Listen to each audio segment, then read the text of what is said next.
difficile de choisir un exploit du prestigieux palmarès de Carl Lewis. Il remportera tellement de médailles, de titres et de récompenses qu'une vidéo de 2 heures suffirait à peine pour retracer sa magnifique carrière.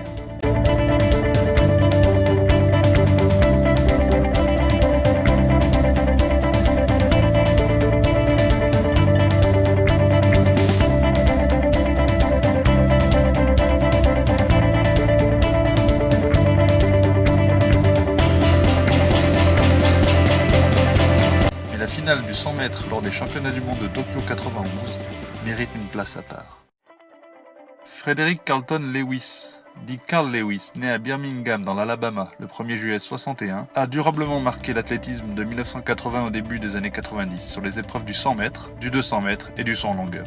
Élu sportif du siècle par le Comité international olympique et olympien du siècle par le magazine sportif américain Sport Illustrated, Lewis jouera un rôle significatif dans la professionnalisation de l'athlétisme, permettant en outre aux athlètes de faire des carrières plus longues et plus lucratives.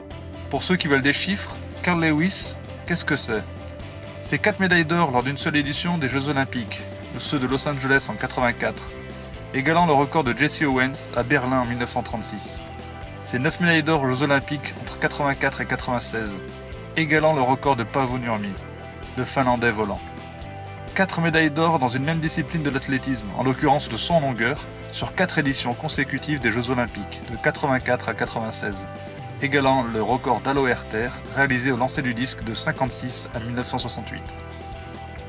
La course de Tokyo 91 recèle toutes les facettes du talent de Lewis. Le grand Carl y affronte les 2 précédents numéro 1 mondiaux, son compatriote Leroy Burrell et le Jamaïcain Raymond Stewart, dans ce qui va être le 100 mètres le plus rapide de l'histoire, avec 6 hommes sous les 10 secondes. Mais tout commence avant le coup de feu. Le starter n'est autre que Hideo Ijima, ancien recordman du Japon, qui omet de mettre son casque de contrôle permettant d'être averti en cas de faux départ, préférant se fier à son instinct et à la justesse de son œil. Dennis Mitchell en profite et s'envole dans le coup de pistolet, avec un temps de réaction inférieur au 10e de seconde réglementaire. À ce propos, l'I2AF déclarera que le starter est le seul à juger tout fait survenu au moment du départ de la course, et validera la performance de Mitchell, privant par la même occasion Linford Christie d'une médaille de bronze. Lewis showing his best form. Après les premières foulées, King Carl compte 2 mètres de retard. Leroy Burrell semble avoir course gagnée entre les 60 et 90 mètres. Mais c'est finalement Carl Lewis qui s'impose dans un dernier coup de rein qui le propulse vers un nouveau record du monde, 9 secondes 86 centièmes. New world record, 9.86. Very close indeed. Lewis was closing all the time. Bien qu'il ait été détenteur de ce record auparavant, c'est la première fois qu'il passait la ligne d'arrivée avec l'attribut WR derrière son nom. Et la première fois qu'il pouvait apprécier cette performance au moment où il la réalisait.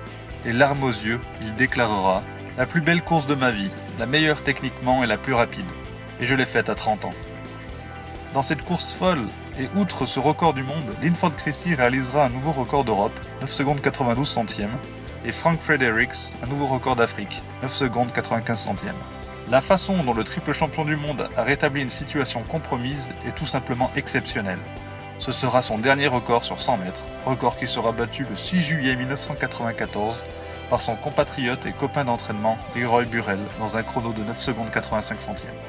Merci d'avoir regardé cette vidéo jusqu'au bout, j'espère qu'elle vous aura plu. N'hésitez pas à commenter, liker, à vous abonner si ce n'est déjà fait et surtout à partager cette vidéo. Prenez soin de vous, donnez-vous à fond et à bientôt sur les stades.